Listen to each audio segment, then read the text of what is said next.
Shalom Uvracha, bienvenue à tous dans notre rubrique analyse de la paracha de la semaine, Parashat Bo. Vayomer Hashem el Moshe, Dieu dit à Moshe, Bo el Paro, viens chez Paro. On l'a déjà dit plusieurs fois, le nom de la paracha exprime et reflète tout le contexte et spirituel et moral et même littéral de la paracha. Alors, la première question que nous allons poser ce soir, quel est le lien entre le terme « bo » vient et le contexte de la paracha qui parle surtout de la sortie d'Égypte?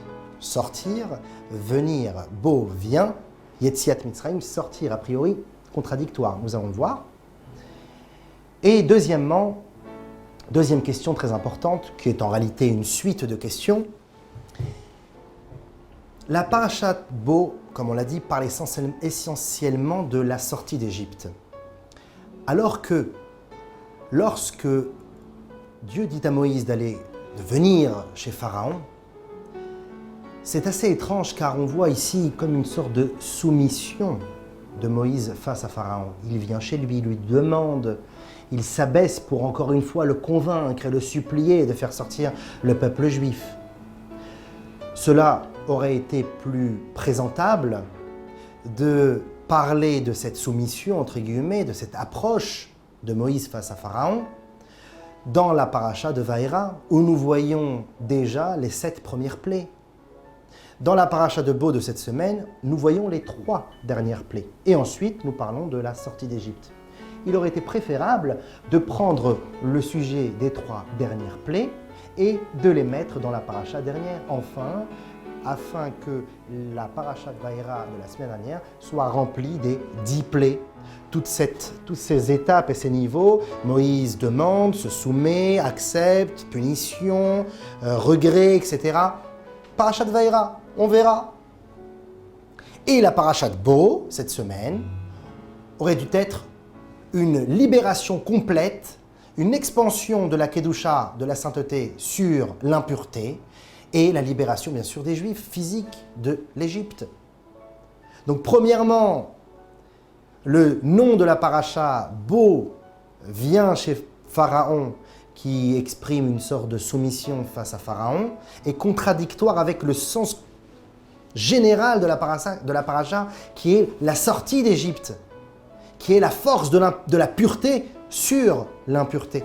La particularité et la supériorité de la divinité sur la sorcellerie égyptienne.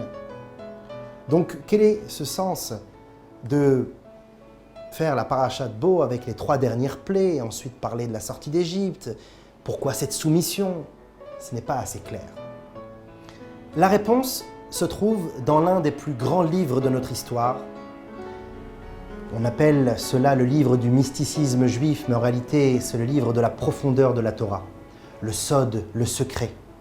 Le Zohar, le fameux texte écrit par Rabbi Shimon Bar Yochai, par l'initiative de son maître Eliyahu Hanavi, qui, le prophète Élie, lui enseigna pendant 13 ans dans la grotte les plus grands secrets de la Torah.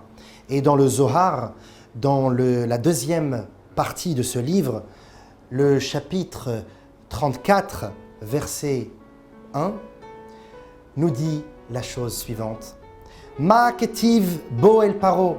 Pourquoi est-il écrit « Viens chez Paro » Pourquoi Dieu dit à Moïse « Viens chez Pharaon » Lech el Paro mi bayele. C'est de l'araméen.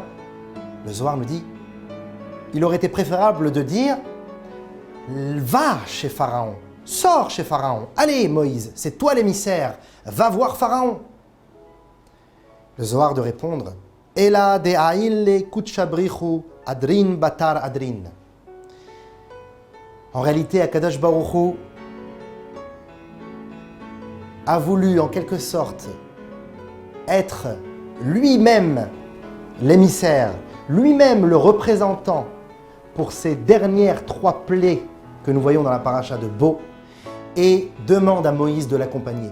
Moïse, n'aie pas peur, ne t'inquiète pas, n'aie plus de doute, viens avec moi et nous allons voir Pharaon.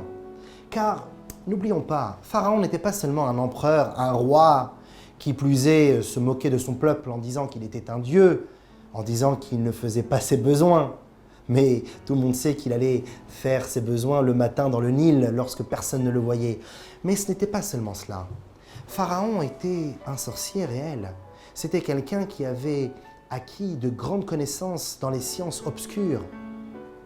Il avait la capacité de s'endurcir. Bien sûr, le cœur était endurci par Dieu lui-même, endurcissait son cœur, mais il avait aussi la capacité de se battre en son fort intérieur. C'est la raison pour laquelle il a été accusé. Car on peut se poser la question, Dieu endurcit son cœur et ensuite lui donne des coups.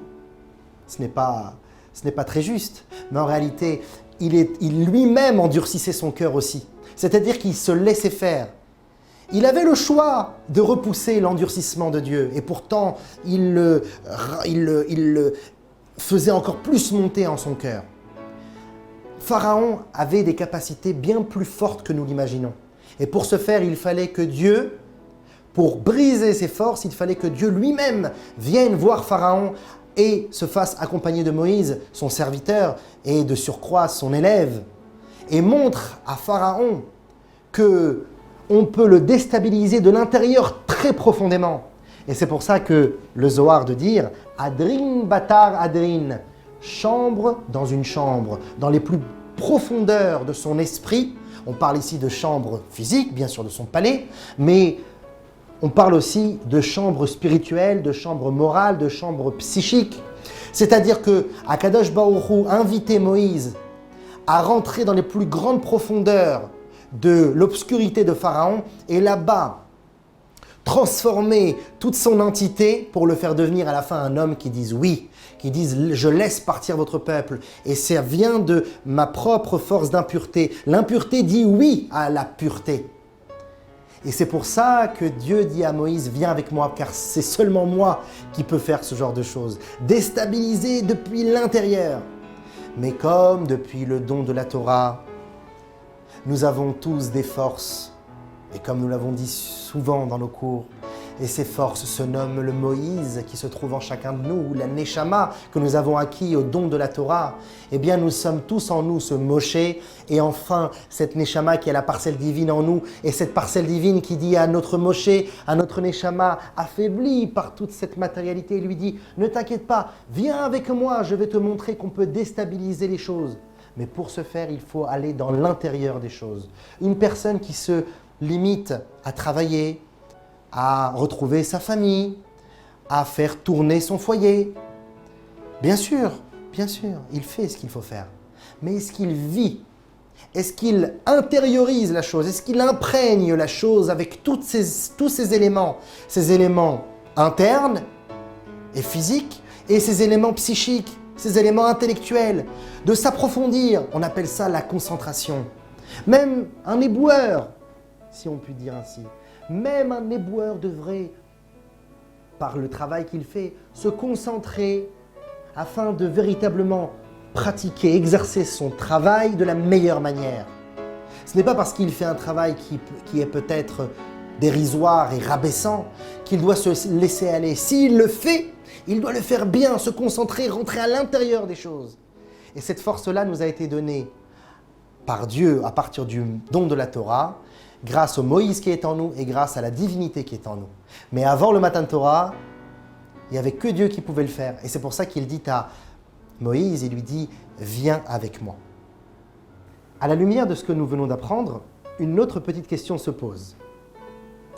Pourquoi ce Zohar que nous venons d'apprendre nous donne ce commentaire si fabuleux qui est ici l'imprégnation de Dieu dans l'intérieur des chambres de Pharaon, dans l'intérieur de la tête de Pharaon pour pouvoir le déstabiliser? Pourquoi ce Zohar n'est commenté, n'est cité que dans notre paracha de Bo? Viens chez Pharaon. Pourtant, le terme « viens chez Pharaon » n'est pas vu pour la première fois. Lorsque vous allez en arrière dans la paracha de Vaera, il y a 2 fois écrit ce terme.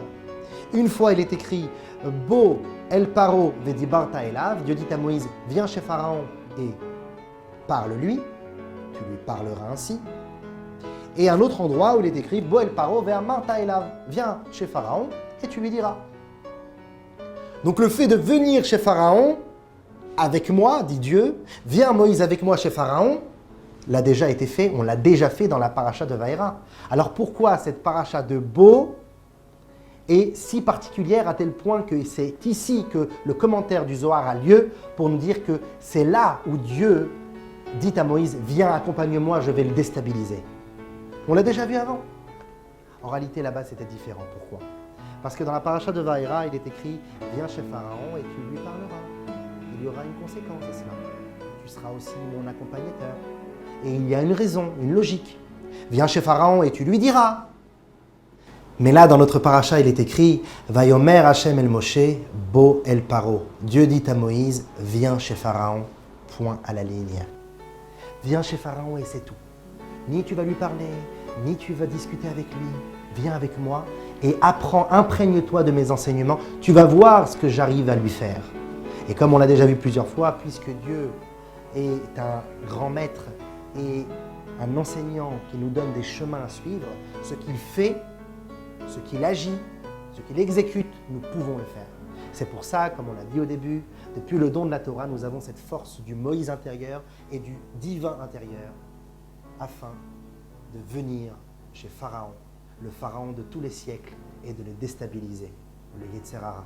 À très bientôt, à la semaine prochaine.